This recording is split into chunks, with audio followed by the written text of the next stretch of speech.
So அனைவருக்கும் வணக்கம். இப்போ நம்ம ராமநாதபுரம் மாவட்டத்தில் தான் இருக்கிறோம். போட்டை தள்ளிட்டு இருக்காங்க. நான் எதுக்கு இங்கே என்ன திருவிழா எல்லாமே வந்து போட்டில் ட்ராவல் பண்ண போதுன்னு சொல்கிறேன். ஏன்னா ட்ராவல் பண்ணும்போது நம்மளை விட்டுட்டு போயிடுவாங்க. ஸோ அதனால் போட்டில் போகும்போதே உங்கள்கிட்ட நான் எல்லாத்தையும் சொல்கிறேன். இப்போ நம்ம இருக்கிறது ராமநாதபுரம் மாவட்டம். அங்கே ஒரு சின்ன கிராமத்தில் தான் இருக்கிறோம். இங்கே என்ன திருவிழா அப்படின்றது பார்த்திங்கன்னா, எல்லோரும் மாட்டுப் பொங்கல் கொண்டாடுவாங்க. மாடு இருக்கிறவங்க மாட்டுப் பொங்கல் கொண்டாடுவாங்க.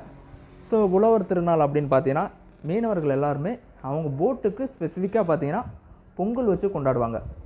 ஸோ அந்த திருவிழா தான் இங்கே நடந்துருக்கு. நம்ம இப்போ போட்டில் போய்கிட்டு இருக்கிறோம்.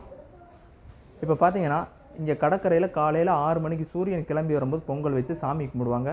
சாமி கும்பிட்டுட்டு போட்டை திரும்பவும் தண்ணிக்குள்ளே தள்ளி, ஏன்னா ஒரு நாளைக்கு முன்னாடியே போட்டை இழுத்து போட்டில் பார்க்குற வேலையெல்லாம் பார்த்து மறுபடியும் அதுக்கு சாமி கும்பிட்றோம் இல்லையா. ஸோ அதுக்கு எல்லோரும் தயார் நிலையில் வச்சுருப்பாங்க.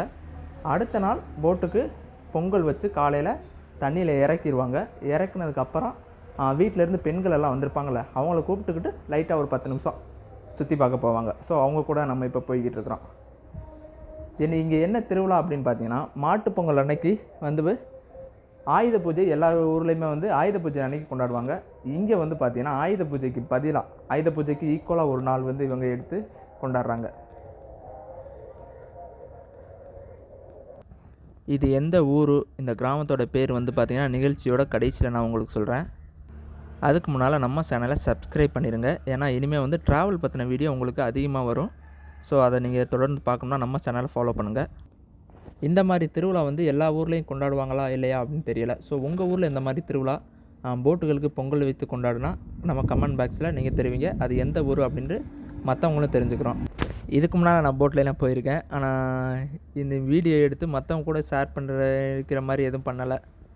ஸோ உங்கள் கூட இந்த மாதிரி ஷேர் பண்ணிக்கிறது எனக்கு ரொம்ப சந்தோஷமாக இருக்குது. இந்த ஊரில் பார்த்திங்கன்னா டெய்லி அதிகாலையில் வந்து பார்த்திங்கன்னா ஒரு 6:30லேருந்து ஒரு 8:30 வரை பார்த்திங்கன்னா ஏலம் மீன்களை பிடிச்சிட்டு வர மீன்களை ஏலம் போடுவாங்க. ராமநாதபுரம் மாவட்டத்துக்கு இந்த ஊர் கொஞ்சம் ஏலத்தில் மீன் எடுக்கிறதுக்கு ஸ்பெஷலிட்டினே சொல்லலாம். ராமநாதபுரம் மாவட்டத்தில் இந்த ஊர் பேரை கேட்டால் எல்லாருக்குமே தெரியும். அந்தளவுக்கு இந்த ஊர் கொஞ்சம் மீன் விற்பனைக்கு கொஞ்சம் ஃபேமஸான ஊர். நீங்கள் கேட்குறது புரியுது, அது எந்த ஊர்னு சொல்கிறா அப்படின்னு சொல்கிறீங்க. ஸோ ஒரு சில பேருக்கு கண்டிப்பாக தெரிஞ்சிருக்கும் இது எந்த ஊர்னு. நம்ம ராமநாதபுரம் மாவட்டத்தோட சுற்று வட்டாரத்தில் உள்ளவங்களுக்கு கண்டிப்பாக இது எந்த ஊர்னு தெரிஞ்சிருக்கும். வெளியூரில் இருந்து கேட்பீங்கல்ல, அவங்களுக்கு கண்டிப்பாக இந்த ஊரை நான் சொல்கிறேன். இது வந்து பார்த்திங்கன்னா ராமநாதபுரம் மாவட்டத்தில் திருப்புலானி ஊராட்சி ஒன்றியம் அப்படின்ற ஒரு ஊரில் களிமங்குண்டு அப்படின்ற ஒரு ஊர் தான் இது. நிறைய பேர் ராமேஸ்வரம் போகிறதுக்கு வருவீங்க. ஸோ வந்தால் கண்டிப்பாக இந்த ஊருக்கு ஒரு தடவை விசிட் பண்ணியிருப்பாங்க. கண்டிப்பாக உங்களுக்கு பிடிக்கும். வரும்போது காலையில் ஒரு 6 மணிலேருந்து 8 மணிக்குள்ளே இங்கே இருக்கிற மாதிரி வரணும். ஏன்னா அந்த டைம் தான் இங்கே வந்து கடற்கரையில் அதிகமான கூட்டங்கள் இருக்கிற இடம். மற்ற டயத்துலாம் வந்தீங்கன்னா சும்மா கடற்கரையை மட்டும்தான் பார்த்துட்டு நம்ம திரும்பி போகிற மாதிரி இருக்கும். கடற்கரையும் போட்டையும் மட்டும் பார்க்கலாம், மக்கள்களை பார்க்க முடியாது. ஏன்னா அந்த டைமிங் காலையில் 6 மணிலேருந்து 8 மணி வரை தான் இங்கே வந்து நல்ல ஒரு திருவிழா கூட்டங்கள் மாதிரி இருக்கும். ஆனால் இன்றைக்கி பார்த்திங்கன்னா உண்மையான திருவிழாவே இங்கே நடக்குது.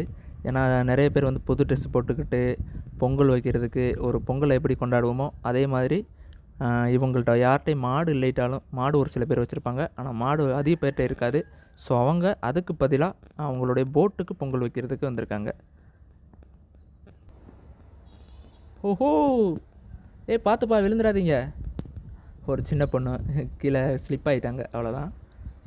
சரி, உங்களுக்கு இந்த ஊர் பிடிச்சிருந்தா கமெண்டில் சொல்லுங்கள். அதுக்கு நம்ம சேனலை சப்ஸ்கிரைப் பண்ணிடுங்க. ஏன்னா இதுக்கு மேலே கொஞ்சம் இன்ஜின் சவுண்டில் அதிகமாக பேச முடியலை, அவ்வளோதான். இனி வர்ற வீடியோக்கெல்லாம் கண்டிப்பாக நல்லா பேசலாம்.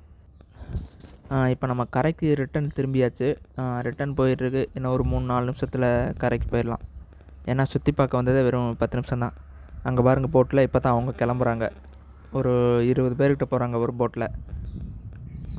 சின்ன பசங்க, பெண்கள் எல்லாருமே போகிறாங்க அப்படியே சுற்றி பார்க்க. ஏன்னா அவங்கள வந்து சின்ன பசங்க பெண்களை வந்து வருஷத்தில் ஒரு நாள் தான் இந்த மாதிரி ஏதாவது ஒரு திருவிழா அன்னைக்கு தான் அவங்கள கூட்டிகிட்டு போவாங்க. மற்ற நாள்லாம் போட்டு தொழிலுக்கு போவோம். ஸோ அவங்கள ஏற்ற மாட்டாங்க. அது மட்டும் இல்லாமல் இன்றைக்கி வந்து பாதி போட்டுகள் தான் கடற்கரையில் பொங்கல் வச்சு போட்டை தண்ணிக்குள்ளே தள்ளுறாங்க. நாளைக்கு பாதி போட்டுகளை தள்ளுவாங்க. ஸோ நாளை மறுநாள் பாதி போட்டுகளை தள்ளுவாங்க. ஏன்னா ஒரு சில பேர் அவங்க சொந்த ஊருக்கு போயிருக்கலாம், இல்லை ஏதாவது இன்றைக்கி திருவிழாக்கள் இன்றைக்கி யாரும் மீன் பிடிக்க போக மாட்டாங்க அப்படின்னு சொல்லி மீன் பிடிக்க போகிற அன்னைக்கு காலையில் பொங்கல் வச்சு போட்டை தண்ணியில் தள்ளி போட்டுட்டு மீன் பிடிக்க போவாங்க. ஸோ நாளை மறுநாள் இந்த 2 நாளுமே கடற்கரையில் ஒரு சில பேர் பொங்கல் வச்சு தினத்தினம் தள்ளிக்கிட்டு தான் இருப்பாங்க. இப்போ வந்து பார்த்திங்கன்னா நம்மளுக்கு இப்போ தள்ளிக்கிட்டு இருக்காங்க. நாளை கழிச்சு உள்ள வீடியோவை நம்ம கண்டிப்பாக இந்த சேனலை ஃபாலோ பண்ணுங்கள், கண்டிப்பாக போடுறேன்.